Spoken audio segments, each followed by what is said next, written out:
Olá, amigos do Vale do Paraíba, Serra da Mantiqueira e Litoral Norte. Estamos começando mais um Gente que Vale, o seu programa semanal de entrevistas, sempre nas manhãs de domingo, aqui na tela da TV Band Vale. E a proposta aqui, você já sabe, é reverenciar pessoas que engrandecem a nossa região, ajudando a projetar o Vale, o Litoral e a Serra da Mantiqueira para além dos limites das nossas 39 cidades. E o programa de hoje, meus amigos, é muito especial. Será dedicado a Santo Antônio de Santana Galvão, ou apenas São Frei Galvão, o primeiro santo brasileiro, das famosas pílulas milagrosas.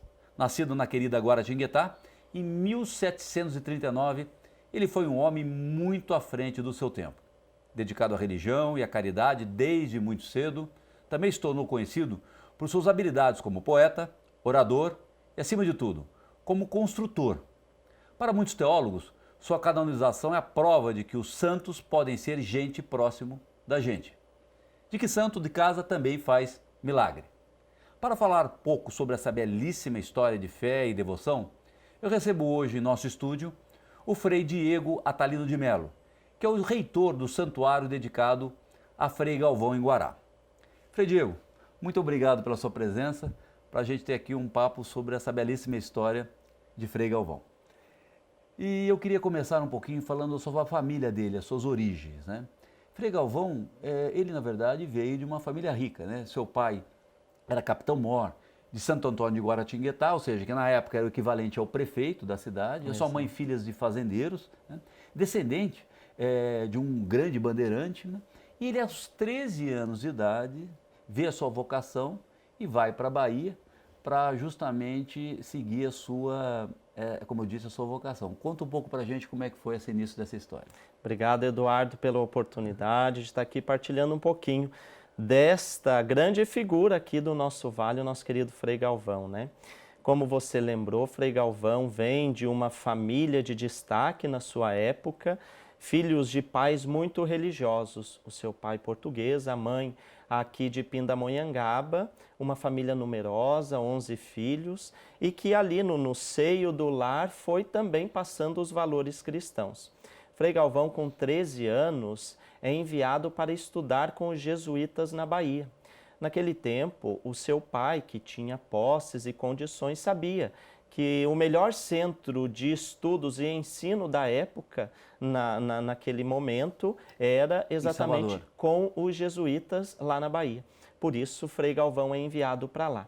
Com 13 anos, ele começa os seus estudos, né, vai se aperfeiçoando e vai também, evidentemente, não só estudando, mas fazendo crescer ou deixando crescer e despertar no seu coração a vocação religiosa, a vocação sacerdotal que depois ele abraça, né? E aí ele vem para o Rio de Janeiro para ser ordenado padre, tá correto? Exato. Volta para Guará, mas se estabelece no Largo São Francisco, em São Paulo. Ele com 13 anos, então, ele vai, fica com os jesuítas, mas com um decreto que viria a fechar os conventos e escolas jesuíticas aqui no Brasil, o pai de Frei Galvão chama ele de volta para casa. Aliás, um grande preconceito, né? Porque os jesuítas eram os grandes educadores na época. Exatamente. Então teve aquele decreto de Marquês de Pombal, que expulsava os jesuítas do Brasil. Frei Galvão retorna para casa, mas o desejo da vocação continua muito forte, de tal modo que o seu pai o encaminha para o convento de Santa Clara em Taubaté, aqui no Vale. Ah, veio a Taubaté. Veio a Taubaté. Ali em Taubaté ele bate na porta, não mais dos jesuítas, mas bate na porta dos franciscanos. O pai de Frei Galvão era franciscano também, franciscano secular. E ali então no convento de Taubaté, Frei Galvão é acolhido. Como ele já tinha uma boa formação com os jesuítas, ele é mandado para o Rio de Janeiro, faz um breve tempo de estudos, é abreviado porque ele já se destacava, né? E em 1762 ele é ordenado sacerdote lá no Rio de Janeiro, no convento de Santo Antônio.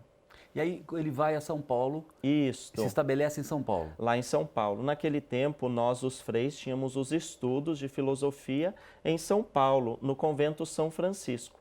Então ele é transferido, ele se ordena no Rio de Janeiro, vem do Rio de Janeiro, para em Guaratinguetá, reza a sua primeira missa e é enviado para São Paulo. Se estabelece lá no convento São Francisco, para concluir os seus estudos. E lá ele começa a desenvolver uma vocação de construtor. Não é isso? Exato. Como é que foi isso para ele? Ele já tinha isso com ele ou foi lá que acabou sendo despertado essa vocação?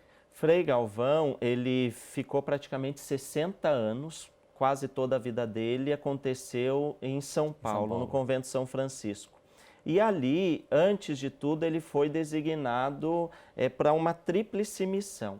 Ele era confessor, porteiro e pregador do convento São Francisco. Eram funções na época que eram delegadas justamente para os frades que tinham uma boa desenvoltura, que tinham uma boa oratória e uma capacidade humana, uma maturidade humana. Foi nesse contexto, como confessor, que ele conhece uma irmã do mosteiro de Santa Teresa e essa irmã tinha algumas visões e nessas visões Jesus lhe pedia para construir uma casa de recolhimento. Foi aí que Frei Galvão começa então esse projeto de construção do Mosteiro da Luz. Mosteiro da Luz. Ele foi o grande articulador, ele foi o construtor, você viu como pedreiro, né? Ele Exato. mesmo pegou com a mão na massa do Mosteiro da Luz, que é o marco da arquitetura religiosa no Brasil. Exato. E principalmente porque foi de taipa isso, né? Exatamente. Isso é bonito destacar, né?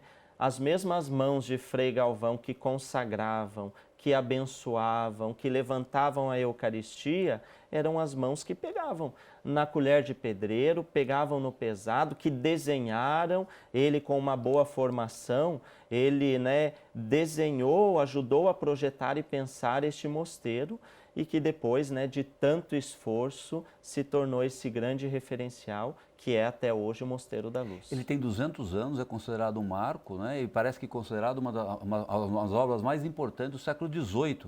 Com certeza. Em São Paulo. Tudo isso de uma pessoa que não tinha formação como construtor, mas criou essa habilidade, né? Exato. E acabou, na verdade, fazendo outras obras também, né? Frei Galvão se destacou como um empreendedor, né?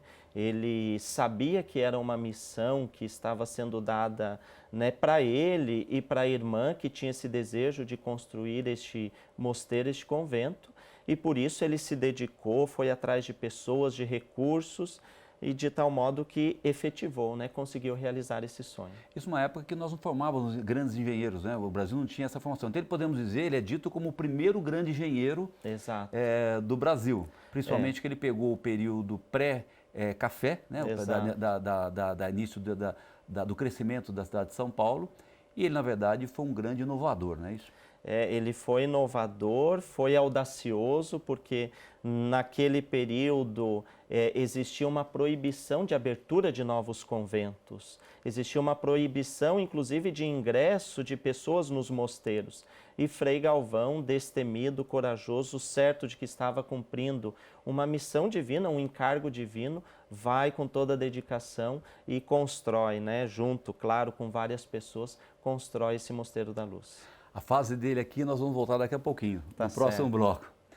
Bem, pessoal, precisamos fazer aqui uma pausa para o nosso primeiro intervalo. E voltamos já com o programa Gente que Vale, hoje dedicado a São Frei Galvão, o primeiro santo brasileiro, nascido aqui no Vale. Não saia daí.